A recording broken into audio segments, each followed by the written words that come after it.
Maraming salamat po sa pagtangkilik ng ating video. Hinihikayat ko po kayong mag-like and subscribe para ma-update kayo sa susunod na nakabanata. Tara at umpisahan na natin.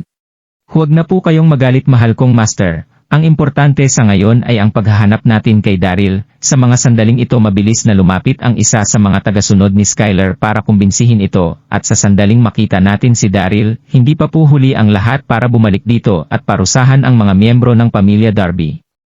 Hi! Matapos pakinggan ang mga salitang ito, huminga ng malalim si Skyler, at agad na napababa ang kanyang nararamdamang galit. Totoo ngang ninakaw nito ang kanilang secret manual na Ascensions of the Nine Dragons, na pagmamayari ng Cult Master. Ang nauna niyang plano ay ang paggawa ng isang kopya ng manual na ito bago ibalik ang orihinal na manual.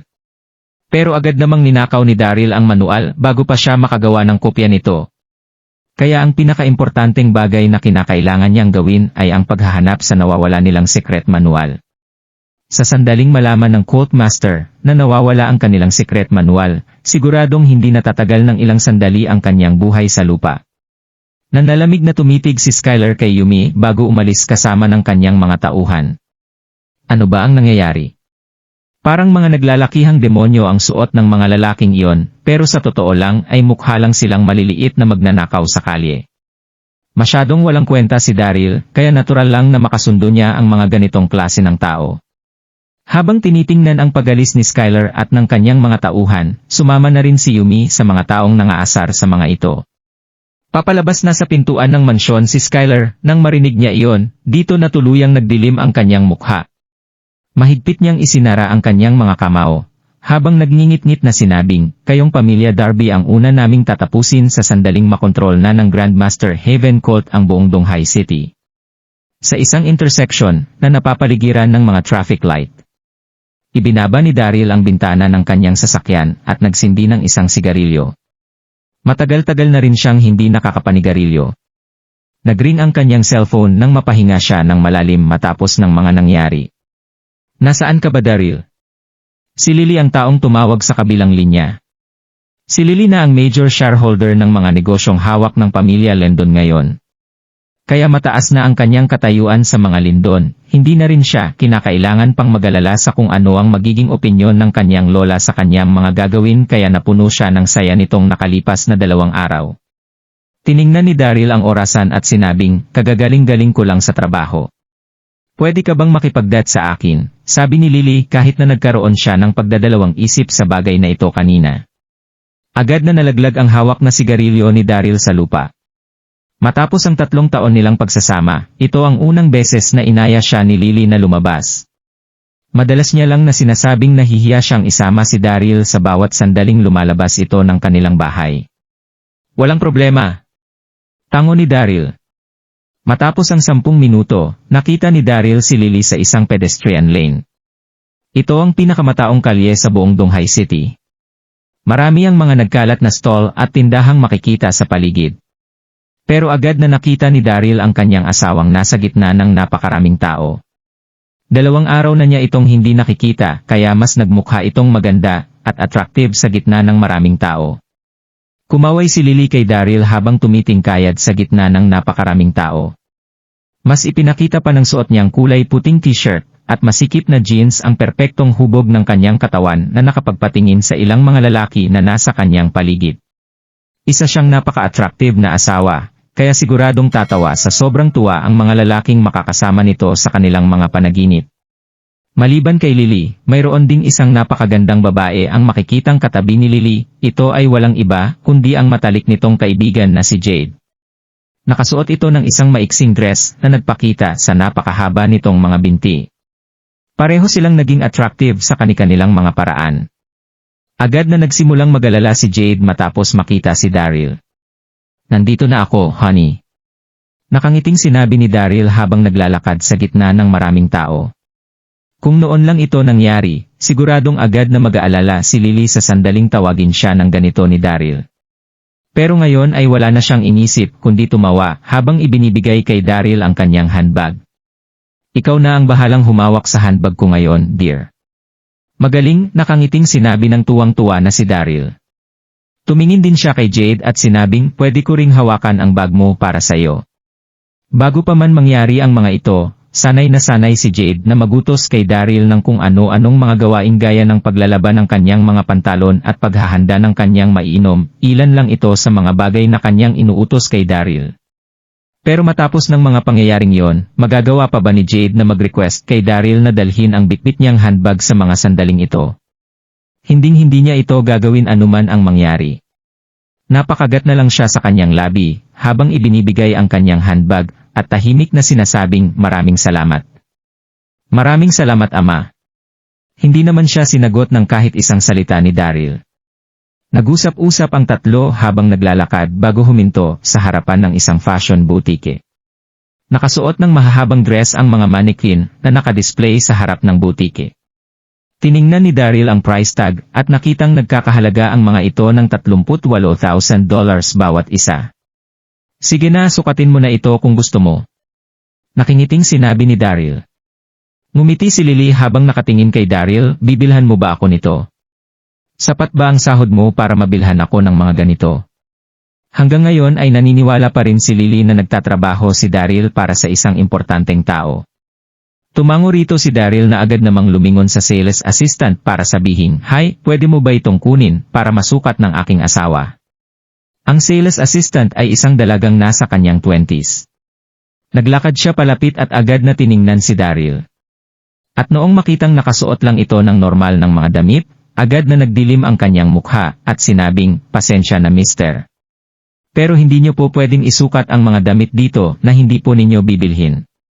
Tumingin siya kay Lily habang nagsasalita, at agad na naisip na sinusubukang magpa-impress ni Daryl kay Lily kaya nagawa nitong magpanggap na mayaman. Naramdaman niya na hindi pa rin ito bibilhin ang damit kahit na isukat pa ito ni Lily. Isang mahirap at nakakadiring lalaki, isip ng sales assistant. Hindi lang niya nagawang magsuot ng mumurahing mga damit, mayroon pa itong mantsa ng itlog at mga gulay sa paligid. Nakakadiri. Hindi niya pwedeng isukat kung hindi namin ito bibilhin. Ngiti ni Daryl. Anong klase ng logic ito? Paano nila ito mabibili kung hindi ito isusukat ni Lily?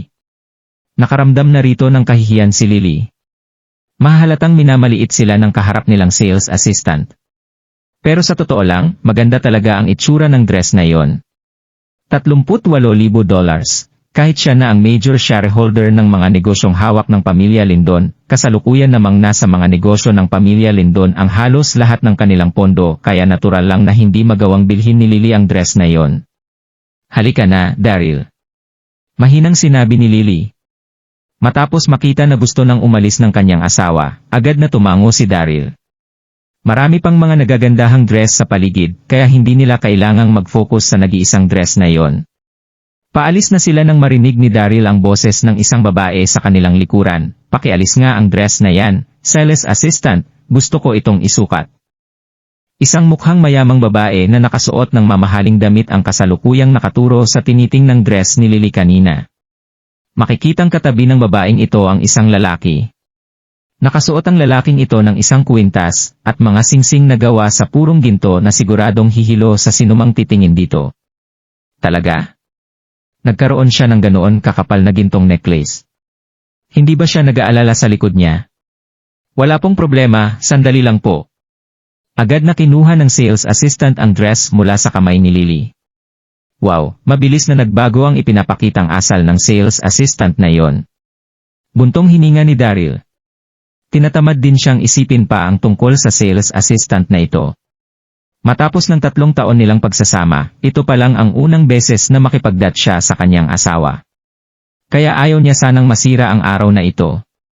Dahil gusto ng kanyang asawa na mamili ng mga damit, maaari pa rin silang magpunta sa ibang mga lugar. Isa itong high-class na boutique, kaya kahit na masyadong mataas ang presyo ng mga damit na nakadisplay dito, hindi rin mapapantayan ang kalidad at ganda ng mga ito. Kaya maaari pa rin silang mamili sa ibang mga lugar na katulad nito. Nag-isip si Daryl ng isang sandali tungkol sa bagay na ito bago tumalikod at umalis sa boutique. Pero hindi niya inaasahang magdadagdag pa ng salita ang sales assistant sa kanila.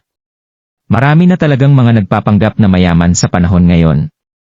Alam na nila sa kanilang sarili na hindi nila mabibili ang mga dress na ito pero gusto pa rin nilang isukat ito. Mukhang gusto lang nilang kumuha ng mga pictures na suot ito para i-post sa social media. Pero sa huli ay iiwan lang nila ang dress na ito rito. Anong klase ng mga tao talaga ang mga ito? Malakas itong sinabi ng sales assistant na naging dahilan ng pagtingin sa kanila ng ibang mga customer at mayari ng ibang mga tindahan sa paligid na nagsimulang dumuro sa kanila. Isa ka lang sales assistant pero ganitong klase ka ng magyabang. Sinabi ng hindi na makapagpigil pang si Daryl. Ulitin mo nga ang mga sinabi mo. Sabi ng galit na sales assistant, hindi ka ba nahihiya sa sarili mo? Kung hindi mo kaya, huwag kang pupunta sa isang high-end na mall na kagaya nito. Alam mo nang mumurahin lang ang mga damit na suot mo pero nagawa mo pa ring magpunta rito. Paano na lang kung madumihan mo ang mga damit na nakadisplay dito? Kahit na madumihan mo pa ang mga ito, wala ka pa rin namang perang pambayad sa mga ito, sinasayang mo lang ang oras ko. Oo nga, tama ang mga sinabi ng babaeng iyan. Dagdag ng mukhang mayamang babae, hindi madali maging isang sales assistant. Kaya kung wala kang balak na bilhin ito, huwag mo na itong sukatin. Mayroong department store na malapit dito, mas bagay at mas kaya mong bilhin ang mga damit na tinitinda roon. Umalis na lang tayo. Dahan-dahang hinila ni Lily si Daryl habang bumubulong dito. Sa totoo lang, nangaasar lang si Lily kanina noong sabihin niya iyon kay Daryl at hindi niya talaga intensyon na pilitin si Daryl na bilhin ang dress na iyon sa kanya. Sinenyasan ni Daryl si Lily na tumahimik bago sumagot ng nakangiti si Daryl sa sales assistant. Hindi lang ang dress na ito ang gusto ko, bibilhin ko ang lahat ng design na mayroon ang butike nyo hanggat mayroon kayong sukat na kasya sa aking asawa. Matapos niyang magsalita, ay agad niyang itinapon ang isang bank card. Hindi matigil sa katatawa ang shop assistant habang kinukuha ang bank card, sige walang problema. Tamang-tama dahil kakatapos lang naming mag-inventory kaninang hapon. Mayroon kaming 80 na mga designs, at kung bibilhin mo ang ng pag-iisa ang bawat design na naririto, ang total mong mababayaran ay nasa $1,900,000. Agad akong tatawag ng pulis sa sandaling makita naming na walang sapat na laman ang bank card mong ito para mabayaran ang mga nabili mo. Naglakad ang shop assistant papunta sa counter habang sinasabi ang mga salitang ito. Hindi pa siya nakakakita ng isang Platinum Corporation bank card noon. Matapos nito ay agad nilang narinig ang beep mula sa isang successful transaction. Ano? Pumasok ang transaction na ito. $1,700,000 ang halaga na kanyang binayaran, pero mabilis na pumasok ang transaction na ito sa bangko. Natigilan ang lahat sa kanilang mga nakita. Para sa isang pangkaraniwang bank card, sa sandaling iswipe ito, isang maliit na resibo ang lalabas mula sa bank card reader na kanilang ginamit.